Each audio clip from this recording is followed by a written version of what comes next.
तीन तिगाड़ा काम बिगाड़ा। तीन बहुओं के रवैये से सासू माँ बहुत परेशान थी।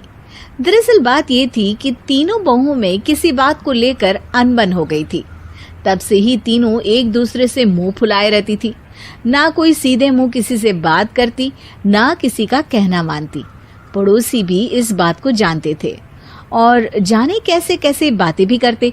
इसीलिए सासू माँ ने तीनों बहुओं को तुरंत अपने कमरे में बुलाया। मैं कई दिनों से देख रही हूँ, तुम तीनों अलग अलग सारे काम कर रही हो। ये सब नहीं चलेगा, तीनों को मिलकर ही काम करना पड़ेगा। सास की बात सुनकर एकदम से बड़ी बहू बोल उठती है। नहीं मम्मी जी, मैं इन दोनों के साथ कुछ नहीं कर सकती। मैं इस घर की बड़ी बहू हूँ, फिर भी ये मेरा कहना बिल्कुल भी नहीं मानती। अरे जेठानी जी, जानबूझकर मुझे डबल काम करवाती है आप, और छोटी मुझसे टेढ़े मुंह ही बात करती है। इन दोनों के बीच हमेशा सैंडविच बन जाती है मेरी, और मैं हमेशा आलू की तरह बीच में मसली जाती हूँ। मम्मी जी, इन दोनों को लगता है कि मैं छोटी हूँ तो इनके पैरों तले दब जाऊंगी, लेकिन नहीं, मेरा भी उतना ही अधिकार है जितना इन दोनों का है।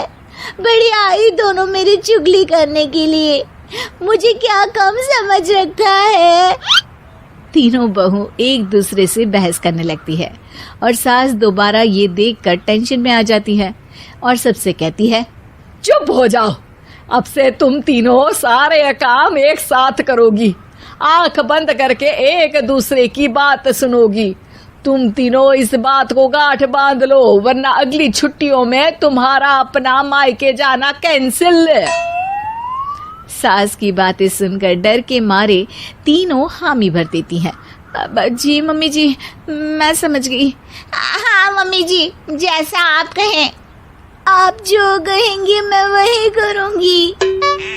तीनों बहू सास की बात को गांठ बांध लेती है और वादा करती है कि अब से सारे काम वो तीनों एक साथ मिलकर ही करेंगी।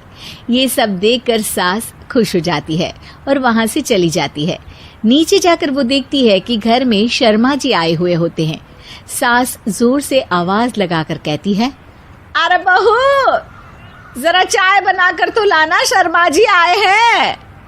सास की बात सुनकर तीनों बहू तुरंत किचन की ओर भागती है और चाय बनाना शुरू कर देती है।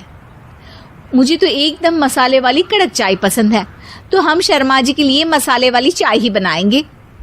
अरे नहीं दीदी, गर्मी के मौसम में मसाला चाय कौन पीता है? मैं तो शर्मा जी के लिए इलायची वाली चाय ही बनाऊंगी। ये कैसी बात कर रही हैं आप दोनों? मेरी मम्मी ने सिखाया है कि मेहमान को ज्यादा दूध और शक्कर वाली चाय देनी चाहिए, वरना वो घर वालों को कंजूस समझते हैं। तो मैं तो शर्मा जी को ऐसी ही चाय दूंगी। तीनों बहुएं अपने अपने तरीके से चाय में शक्कर, मसाला, पत्ती सब डाल देती है। उबलने के बाद तीनों मिलकर चाय बाहर लेकर जाती है और शर्मा जी और सासू माँ को देती हैं। चाय पीने के बाद शर्मा जी सासू माँ को देखकर शर्मा जाते हैं और शर्मिंदा महसूस करते हैं कि आखिर उन्होंने चाय पीने के लिए हामी क्यों भरी। सासू माँ भी चाय पीना शुरू करती है और कहती हैं, अरे बहू, ये कैसी चाय बनाई है? चाय है या मीठे दूध की बासुंदी? हाँ, चाय अच्छी नहीं लगी क्या? कोई बात नहीं, हम पराठा बनाकर लाते हैं। चलो चलो अंदर। हाँ चलो। हाँ, आती हूँ मैं भी। नहीं, मेरा पेट चाय ने ही चौपट कर दिया, वही काफी है। पराठे से पोपट नहीं करवाना, मैं तो चलता हूँ। शर्मा जी चुपचाप पतली गली से निकल जाते हैं। अगले दिन सास बहुओं से कहती है, अरे बहू, जाओ जाके ऊपर के गेस्ट हाउस की सफाई कर दो। कल हमारे यहाँ मेरे दूर के रिश्तेदार आने वाले हैं, तो पूरे कमरे को चमका देना, समझी? तीनों बहू सास की बात को मानकर ऊपर सफाई करने चली जाती हैं और तीनों कमरे की सफाई चालू कर देती है। बड़ी बहू मकड़ी के जाले साफ करती है, तो बीच वाली झाड़ू लगाना और छोटी वाली सर्फ डालकर जमीन धोना शुरू कर देती है।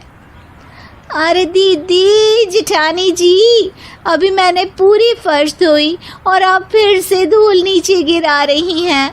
और मछली जेठानी जी, आप बिना झाड़ू की धूल यहाँ छटक रही हैं। अरे तीनों को साफ करना है, एक साथ सफाई करते हैं ना। अरे वही तो, हम साथ साथ हैं, घर साफ साफ है। तीनों बहू ऐसे ही काम में उलझ जाती है और 2 घंटे तक एक ही कमरे की सफाई करती रहती है। बहुत देर से अपनी बहुओं को ना देखने के कारण सास ऊपर कमरे में उन्हें देखने जाती है, लेकिन कमरे में घुसती ही वो गीली फर्श पर फिसलने के कारण नीचे गिर जाती है। ओरी मोरी मैया, हड्डी मरोड़ के रख दी। आए मेरी तो कमर ही टूट गई रे। तीनों बहुएं सास को उठाती हैं और बिस्तर पर सुला देती है। अरे मेरे हाथ पैर दर्द कर रहे हैं, दबा दो आराम मिलेगा। हाँ जी माँ जी। अरे जी माँ जी माँ जी। और तीनों बहुएं एक साथ सास के हाथ को दबाना शुरू कर देती है। माँ की तो चीख ही निकल जाती है और नतीजा ये होता है कि सास के बचे हुए शरीर में भी दर्द उठ जाता है। हाय राम, ये क्या कर दिया तुम तीनों ने। अरे मेरी तो किस्मत ही फूटी है कि तुम जैसी बहुएं मुझे मिली। हे भगवान, पूरे शरीर में दर्द बढ़ गया है। अब तो पता नहीं कि चल भी पाऊंगी या नहीं। माफ करो, मुझे गलती हो गई मुझसे कि तुम तीनों को एक साथ काम करने के लिए बोला। सोचा था तीनों मिलके अच्छे से काम करेगी, लेकिन बड़े बुजुर्ग सही कहते थे कि 3 तिगाड़ा काम बिगाड़ा।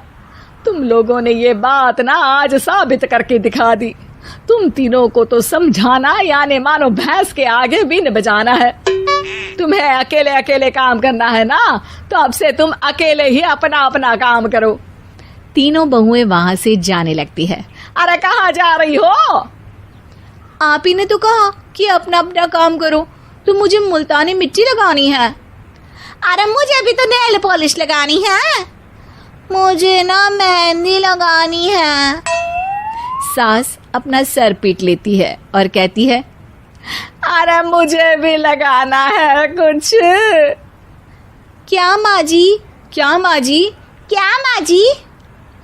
तुम्हारे घर वालों को फोन तुम्हारी हरकतें बताने के लिए।